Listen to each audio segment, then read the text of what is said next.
जब तक अल्लाह का हुक्म होगा ये रोशनी देगा, और जब अल्लाह का हुक्म होगा तो यही जो है अंधा हो जाएगा, काला हो जाएगा। इधर शम्स को विरत, सूरज है रोशनी नहीं है, सूरज है गर्मी नहीं है, करने वाला अल्लाह है। इसलिए एक जुमला मेरा याद रखना जो बार बार मैं कह चुका हूं, अपने आप को एक के हवाले कर दो, वो एक एक एक को हमारे हवाले कर देगा। बस ये है पूरा ला इलाहा इल्लल्लाह मोहम्मदुर रसूलुल्लाह सल्लल्लाहु अलैहि वसल्लम। अहकाम इलाही को पूरा भी करना और अल्लाह को खुश भी रखना।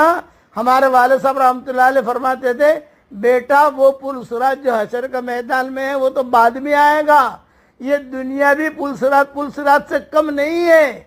बीवी के साथ कैसे रहना, पार्टनर के साथ कैसे रहना, मस्जिद में कैसे रहना, और फिर